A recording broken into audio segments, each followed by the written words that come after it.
Israel പ്രധാനമന്ത്രി ഇപ്പോൾ അമേരിക്കയിലാണ്. അതേസമയം ഒരു പ്രധാനപ്പെട്ട വ്യക്തി റഷ്യയിലേക്ക് പോകുന്നു. അദ്ദേഹം പോയി പുടിനുമായി നേരിട്ട് കൂടിക്കാഴ്ച നടത്തുന്നു. ആ പ്രധാനപ്പെട്ട വ്യക്തി, അതായത് പോയത് സിറിയൻ പ്രസിഡന്റ് ആയിരുന്നു.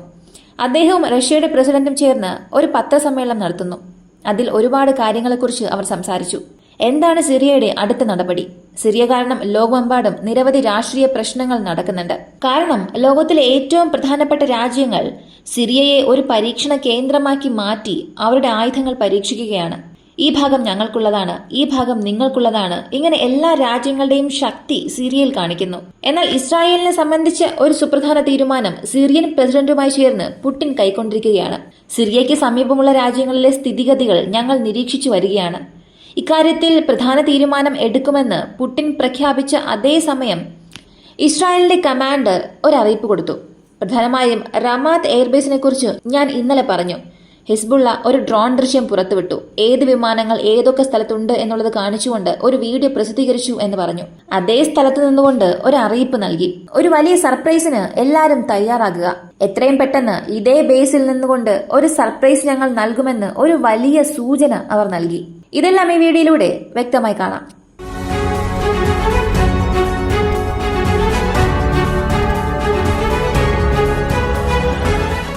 ഇസ്രായേലിന്റെ എയർഫോഴ്സ് കമാൻഡർ ടോമർ ബാർ, അദ്ദേഹം വ്യോമസേനാ താവളം സന്ദർശിക്കാനുള്ള പ്രധാന കാരണം ഹിസ്ബുള്ളയുടെ ഡ്രോൺ ദൃശ്യങ്ങളാണ്. ഹിസ്ബുള്ളയുടെ ഡ്രോൺ വീഡിയോ പുറത്തു വന്നതിന് ശേഷം അത് ഇസ്രായേലിനെ ആകെ സ്തംഭിപ്പിച്ചു.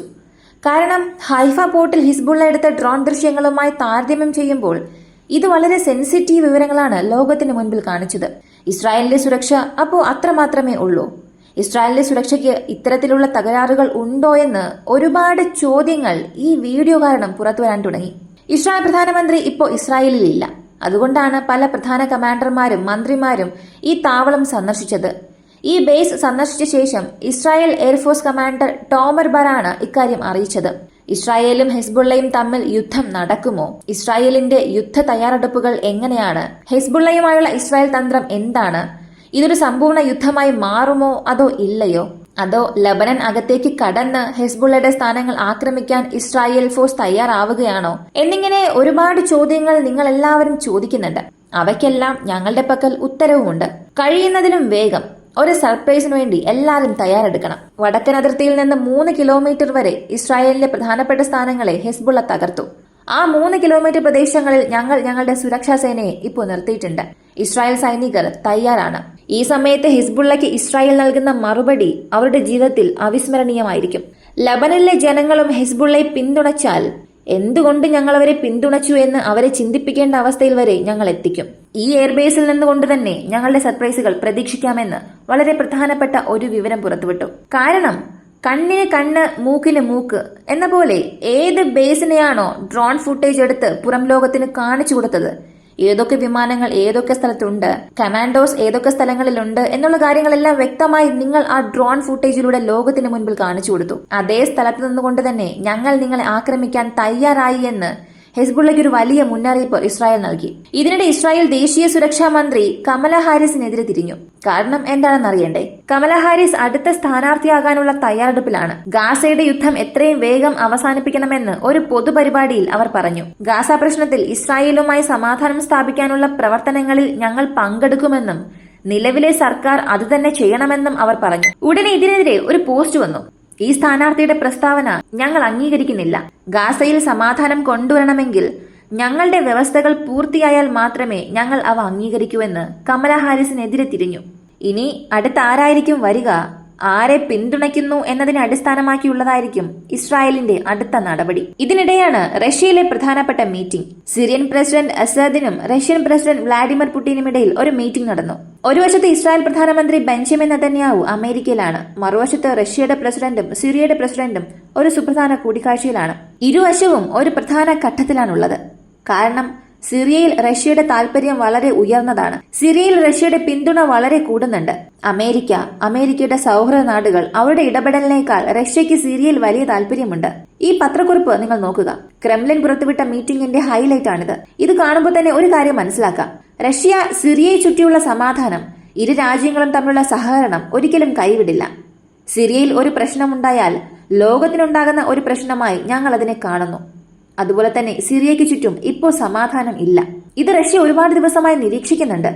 സിറിയയുടെ കാര്യത്തിൽ എത്രയും പെട്ടെന്ന് റഷ്യ തീരുമാനം എടുക്കുമെന്ന് പരോക്ഷമായി ഇസ്രായേലിന്റെ പ്രശ്നവും ഇതിലേക്ക് കൊണ്ടുവന്നു. ഇപ്പോ ഇസ്രായേലിനും ഹമാസിനും ഹിസ്ബുള്ളയ്ക്കും ഇവർക്കിടയിൽ നടക്കുന്ന ഈ ഒരു പ്രശ്നം അമേരിക്ക വിചാരിച്ചാൽ എത്രയും പെട്ടെന്ന് അവസാനിപ്പിക്കാൻ സാധിക്കും. എന്നാൽ ഇസ്രായേലിനെ സംബന്ധിച്ച് അവർ പറയുന്ന നിബന്ധനകൾ അംഗീകരിക്കാതെ ഞങ്ങൾ ഇതൊന്നും അവസാനിപ്പിക്കില്ല എന്ന അമേരിക്കയുടെ ആ തീരുമാനത്തിൽ നിന്നും അവരും പുറത്തേക്ക് വരുന്നില്ല. ഇതുവരെ നമ്മൾ കണ്ടതെല്ലാം ലോകത്ത് എന്താണ് സംഭവിക്കുന്നതെന്നും ഈ പ്രശ്നത്തെ അടിസ്ഥാനമാക്കി ലോകത്തിൽ എന്തൊക്കെ സംഭവിക്കുന്നു എന്നാണ്. എന്നാൽ ഇസ്രായേലിനും ലബനനിലും എന്ത് സംഭവിക്കുന്നു എന്നുള്ളതും നമ്മൾ കാണണം.